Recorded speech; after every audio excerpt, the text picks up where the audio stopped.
안 하고. 예, 이정배 의원님 수고하셨습니다.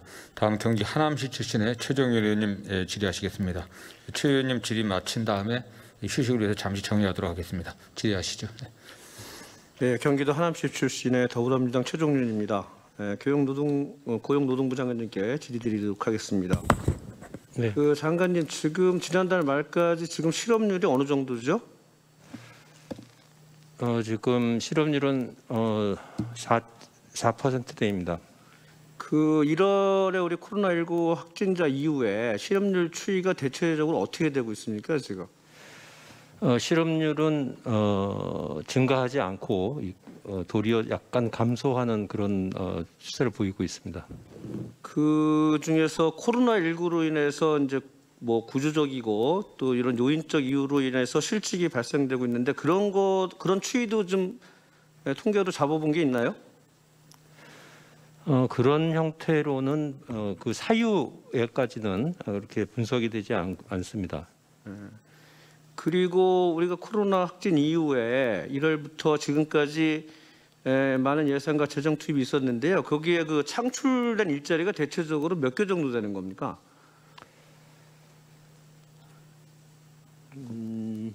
뭐 대략. 대략 글쎄 행정적으로 본다면 재정 지원 일자리 사업 중에서 직접 일자리 사업으로 창출되는 일자리 정도를 산정할 수 있겠습니다. 본 예산에 한 94만 명 정도가 책정이 돼 있고요. 그 다음에 추경 예산 편성된 예산은 지금 그 참여자를 모집 중에 있습니다. 그런데 또 중요한 게 뭐냐면 우리가 고용유지지원금을 계속 지원을 했잖아요. 예. 그 일자리 안정자금을 통해 가지고 고용이 유지된 것에 대한 상황이나 이런 뭐 통계 같은 게 있습니까?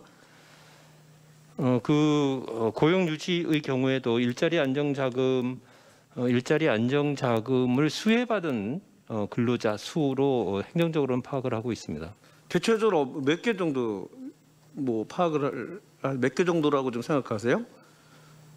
일자리 안정자금을 받은 노동자는 2019년도의 경우에는 한 344만 명 정도가 수혜받았습니다. 네. 제가 오전에 보니까 이게 고용 유지하고 일자리 창출에 대한 굉장히 혼란스러움이 존재하는 것 같습니다. 보니까.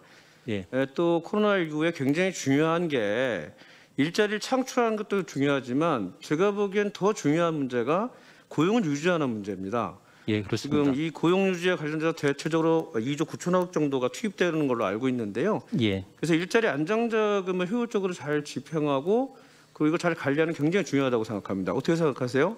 예, 의원님 말씀대로 일자리 안정자금을 효율적으로 집행하는 것은 매우 중요한 일이라고 생각하고 있습니다. 원래 일자리 안정장입이라는 게 그 취지가 최저임금 인상 때문에 이제 소상공인하고 영세 중소기업 부담을 덜어주기 위해서 만든 거잖아요, 이게요. 예, 그렇습니다. 그런데 이제 요거를 보면 지금 예산이 거의 100% 집행이 되고 있어요. 99.9%니까 대부분 소모했다고 생각이 드는데. 예, 그렇습니다. 지금 현재 일자리 이 안정자금을 신청했는데도 못 받는 중소 영세 상공인들이 많죠. 현재까지는 일자리 안정자금 작년 같은 경우에 일자리 안정자금이 예산이 소진되면 예비비를 편성해서 지출을 했기 때문에 신청하고도 못 받은 그런 사업주는 없습니다. 지금 그렇습니까? 그거는? 예.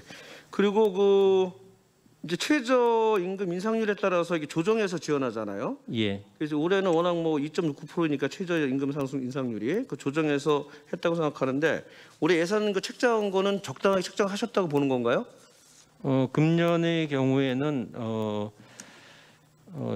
연초 기준으로 한다면 그 최저임금 인상분을 반영해서 예산을 편성하였습니다. 그런데 금년 같은 경우에는 코로나19로 고용 상황이 악화되다 보니까 추경으로 예산을 조금 더 편성해서 지원 수준을 좀 한시적으로 인상을 하였습니다. 그리고 이제 이렇게 수급해주는 것도 굉장히 중요한데 문제는 이제 점검인데요. 계속 이제 문제가 되고 제기되는 것들이 뭐냐면 이 부정수급과 관련된 문제입니다. 그래서 부정수급, 가오지급이 많이 이제 적발되기도 하는데요. 물론 이게 불가피한 측면도 있어요. 보면은 그 작년에 2018년에는 33%, 작년에는 한 56% 정도가 부정수급하고 가오지급이 적발됐는데 이게 대상자 선정할 때도 이게 좀 뭐냐면 좀 부정수급의 개연성 있는 거 위주로 점검을 하죠 보통. 예, 그렇습니다. 그래서 그럼에도 불구하고 2018년보다는 작년이 23%가 증가한 건 다소 좀 문제가 있는 것 같거든요. 그래서 이 장관님 혹시 그 가오 지급이 많은 게 그 일자리 안정자금을 지급하는 절차상의 문제가 있어서 그런 건 아니에요 혹시? 지금 위원님께서 말씀하신 특히 2019년도, 2018년도 같은 경우에 사업 설계부터 이것이 좀 행정적인 부담을 정부도 그렇고 그다음에 사업주도 좀 완화하기 위해서 사후에 검증하는 방식으로 많이 이루어졌습니다. 그러다 보니까 연도 중에 임금이 인상돼 가지고 대상에서 벗어나는 경우가 즉시 신고되지 않고 그 다음에 반영되면서 그것이 과오납금으로 이렇게 분류되는 경우도 있었고, 또 근로자가 퇴사하면 바로 신고를 해야 되는데 그 경우에 지연돼 가지고 그 다음에 이게 과오납금으로 분류되는 경우도 발생했습니다. 또 동거 친족 같은 경우에는 대법원의 자료를 연결시켜야 되는데 그 대법원의 전산 시스템과 연계가 행정부 자료하고 연계하는 것이 처음이었다고 합니다. 그러다 보니까 좀 절차가 지연되는 그런 측면이 있었습니다. 그래서 그런 절차상의 문제 좀 잘 개선하셔서 이 좋은 취재 사업이 더 잘 될 수 있도록 좀 해주셨으면 좋겠습니다. 그리고 환수 문제가 재밌는데 부정수급이 발생하면 이제 환수를 하잖아요. 예. 근데 이게 워낙 뭐 영세 사업장을 중심으로 하다 보니까 환수가 쉽지 않은 건 사실이죠. 그런 측면도 있습니다만 저희가 환수 절차를 그 사업장의 지원금 일자리 안정자금을 지원할 금액이 있는 경우에 그걸 상계를 한다든지 그렇지 않은 경우에는 강제징수 절차를 적용을 하고 있습니다. 그래서 환수할 금액에 대해서는 거의 92%까지 환수가 되어 있는 상태입니다. 예, 그렇습니까? 그리고 2019년 이제 전체 일자리 안정자금 2조 9천억이고 그 지금 대체적으로 이제 뭐 그 전까지 이제 추계를 보면 올해도 뭐 예상이 합니다만은 500억 가량 정도가 이제 부정 수급될 것으로 예상이 되는데 이런 그 안정자금의 관리 실태를 좀 점검을 잘 해줘야 된다고 생각합니다. 그리고 이제 부적격 그 수급을 줄이기 위해서 부적직 지급을 줄이기 위해서 어떤 조치를 좀 취해야 할 것 같은데 이런 거에 대한 지금 고용노동부의 조치는 어떤 것인지 좀 얘기해 주셨으면 좋겠습니다. 우선 대부분의 금액은 위원께서 부정수급이라고 말씀하셨습니다만 부정수급이라고 보다는 대부분의 과오지급금의 개념으로 이해해 주십시오 하는 말씀을 드리고요. 그런 금액을 좀 더 줄이기 위해서 금년의 경우에는 여러 가지 제도 개선을 통해서 계속 지원받는 사업장에 대해서도 다시 한번 신규 지원 신청을 받아서 자격 검증을 다시 다 했습니다. 그리고 매년 4분기 지원금 지급 전에 다시 한번 요건을 재검증하는 그런 절차를 거치고 있고, 부정수급을 막기 위해서 이제 사후 관리를 좀 강화하면서 부정수급 전담반도 신설하고 또 각 기업체의 자율점검표도 제출토록 해가지고 자기들이 다시 한번 검토할 수 있도록도 하고 또 제재 조치를 강화하는 그런 조치를 하였습니다. 그래서 보수총액 미신고하면은 사업장이 지원 중단하는 조치도 하고 피보험 자격 상실 신고를 6개월 이상 지연 신고하면 3개월간 지원 중단하는 조치도 취하고 있습니다. 네. 그 다음은 그 고용보험의 그 미적용자 출산급여 관련된 얘기를 좀 드릴게요. 예. 고용노동부에서는 지금 소동 활동을 하고 있는데도 불구하고 고용보험에 가입되어 있지 않은 그래서 출산 전후 휴가 급여를 받지 못하는 분들 그래서 사각지대를 좀 없애기 위해서 작년 7월부터 이제 50만 원씩 3개월 동안 지급하는 게 있죠. 예, 그렇습니다. 이게 굉장히 좋은 취지고 그리고 또 이거는 뭐냐면 고용보험 가입자를 중심으로 하는 것이 아니라 출산 전 18개월 동안에 3개월의 소득 활동이 있으면 그 대상자를 발굴해서 줄 수 있게 되고 또 1인 사업자나 특수 고용 형태 근로자라든지 프리랜서도 이것에 해당되는 거죠. 예, 그렇습니다. 근데 이게 이제 굉장히 좋은 취지가 좋은 사업인데도 불구하고 집행률이 너무 낮아요. 이게 왜 그런 거죠, 장관님 이거? 우선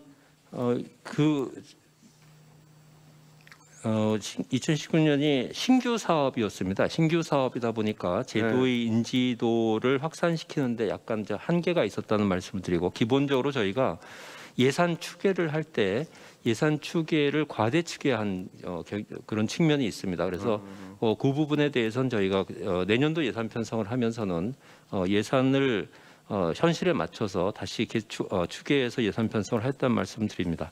그리고 제도의 그 신규 사업에 대한 그 제도의 인지도가 낮은 측면을 보완하기 위해서 보건복지부와 협의해서 건강보험공단과 그다음에 각종 맘 카페 같은 것을 통해 가지고 제도 홍보를 개별적으로 하고 있습니다. 제도 안내도 하고. 예, 그러셔야 될 것 같아요. 굉장히 좋은 취지임에도 불구하고 알지 못해서 신청 못하는 게 너무 많은 것 같거든요. 예. 그리고 지금 장관님 말씀하신 것처럼 수동적으로 하시는 것보다 좀 능동적으로 찾아나서는 사업으로 좀 정착시켜 주시면 좋겠습니다. 예, 그렇게 하겠습니다. 그다음에 또 좋은 취지 중에 하나가 배우자 그 출산 휴가 급여예요. 예. 그래서 이게 이제 모성보호 육아 지원 사업 중에 하나인데 배우자가 출산을 이유로 휴가를 가게 되면 남성 근로자에게도 급여를 지원하는 제도죠, 이게. 예, 그렇습니다. 자, 이것도 이제 보면 굉장히 뭐 불용이 아니라 감액을 했죠, 거의 다 추경 때. 예산이 원래 394억으로 편성됐는데 3차 추경 때 예. 330억 감액을 했네 예. 보니까. 뭐 거의 이것도 처음에 당초 취지로 보면 8.13%밖에 집행이 안 된 건데 이거는 왜 이렇게 된 거죠, 이게? 이것도 당초 원래 추경 법이 좀 개정이 지연되면서 당초 계획은 2019년 7월부터 시행하려고 했는데 시행일이 좀 늦어졌습니다. 그래서 법이 시행이 늦어지면서 제도에 대한 홍보 안내도 했습니다만 활성화에 좀 시간이 걸리면서 좀 집행률이 저조했습니다.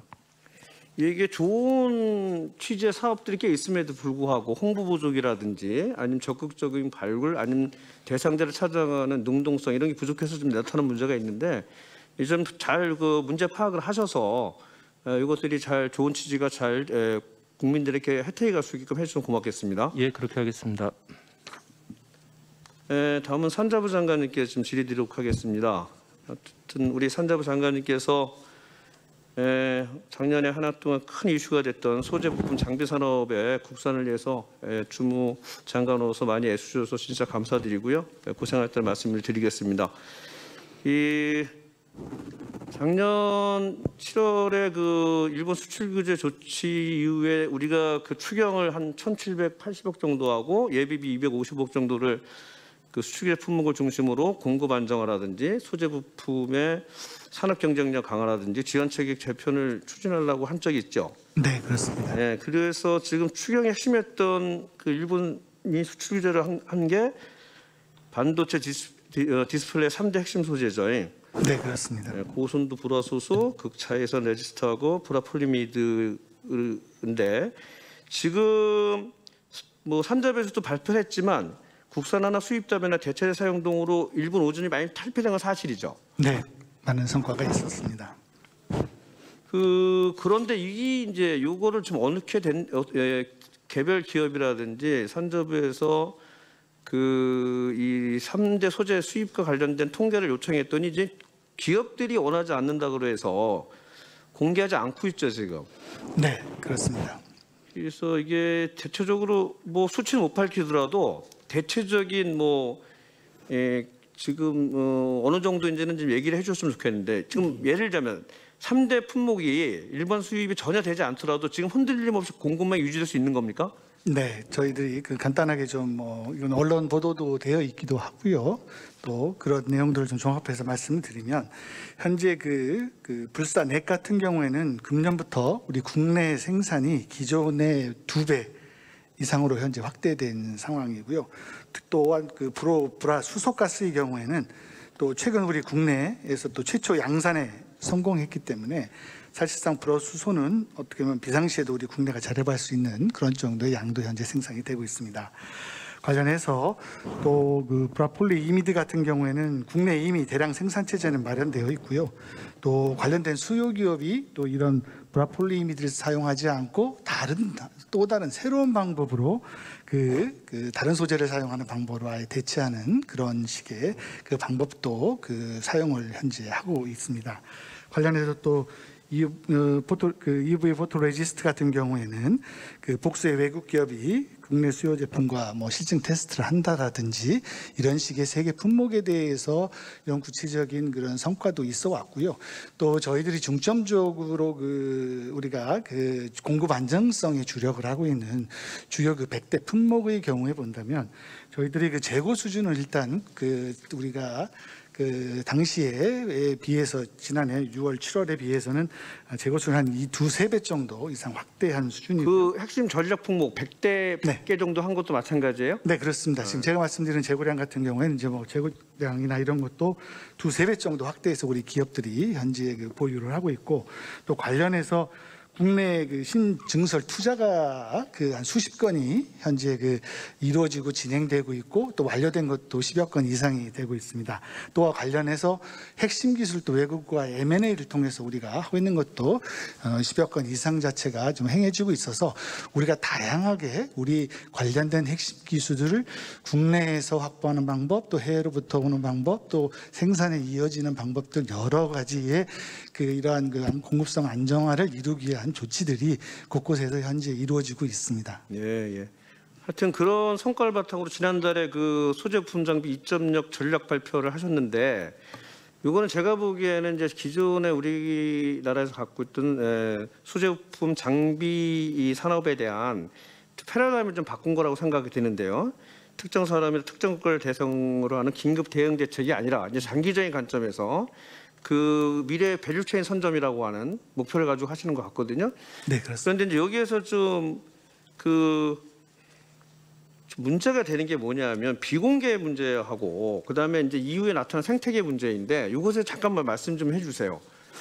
네, 저희들이 지난해 우리가 100대 품목에 대해서 비공개로 현재 추진을 됐었습니다. 그때 지난해에 저희가 추경을 편성을 하는 과정에서도 그랬고 또 20년 예산안 편성하는 과정에서 저희들이 전략적으로 100대 품목에 대한 비공개를 선정한 이유는 원래는 지금 현재 저희들이 100대 품목, 100대 핵심 전략 기술이라고 해서 기술명과 그 정의는 현재 공개를 하고 있습니다. 그러나 그 안에 과연 구체적인 스펙, 아주 구체적인 내용에 대해서는 저희가 공개를 안 하고 있는데요.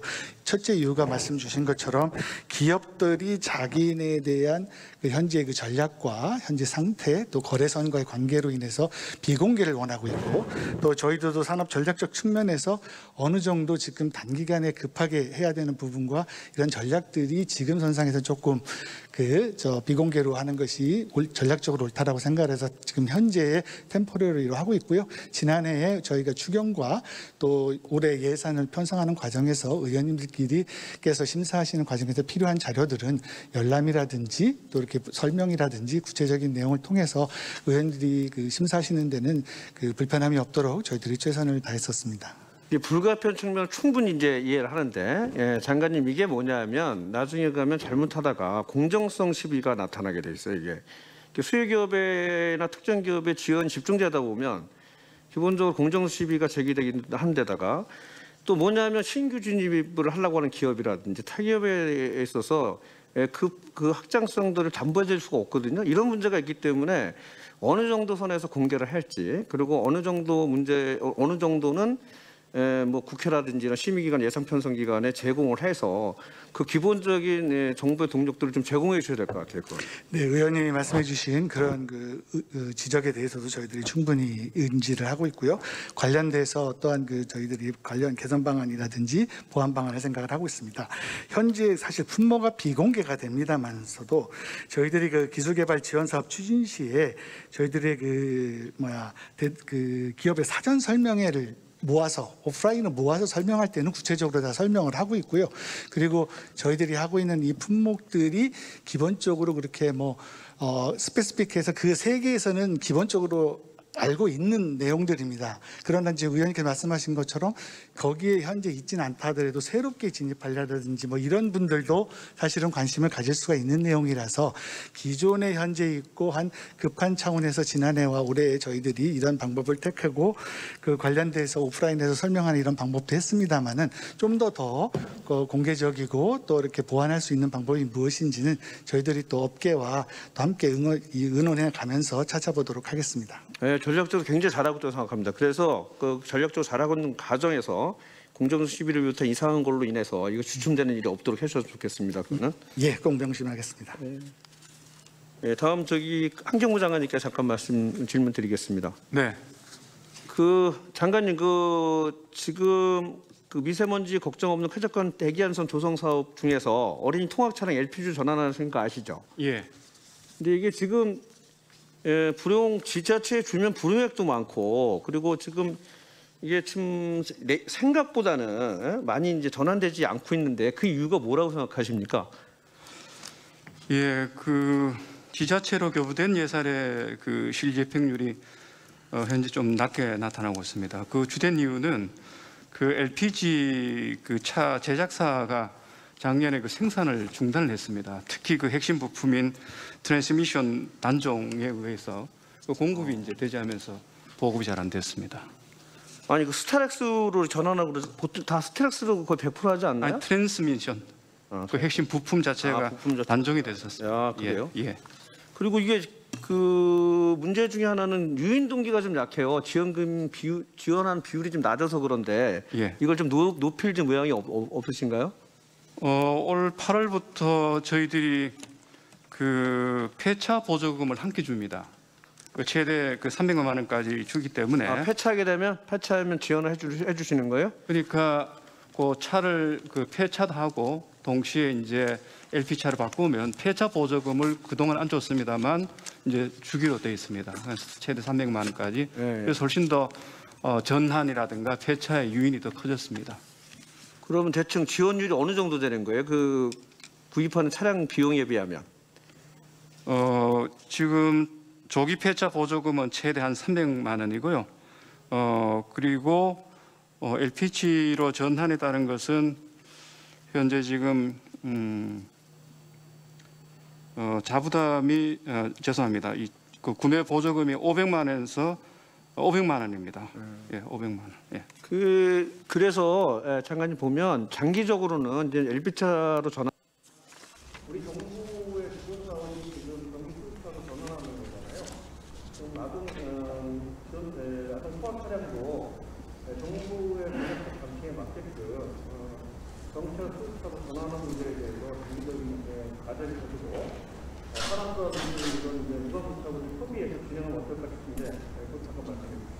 예, 그 지금 제가 아주 분명하게 질문을 못 들어서 그런데 지금 미래차로 전환을 말씀을 하시는 거죠? 예, 그 방향은 저희들도 그렇게 동의를 하고 있고 또 가야 된다고 보고 있습니다. 다만 그 올 6월달에 그 중형 어린이 전기 통학버스가 이제 출시가 됐습니다. 그래서 그 경우는 지금 그 예산 당국과 협의해서 보조금을 저희들이 국비 한 6천만 원, 지방비 최대 한 6천만 원 정도 해서 지급을 하고 있습니다. 그러나 이 소형 15인승 이하의 차의 경우는 아직도 그 제작사가 이 전기차 개발 계획이 없습니다. 그래서 그런 유형의 차량에 대해서는 이 경차를 대체하는 LPG 통학 차량의 보급이 당분간 필요할 것 같습니다. 네. 예, 최정일 의원님 수고하셨습니다. 그러면 잠시 휴식을 위해 정회했다가 4시 50분에復帰하도록 하겠습니다. 정회를 선포합니다.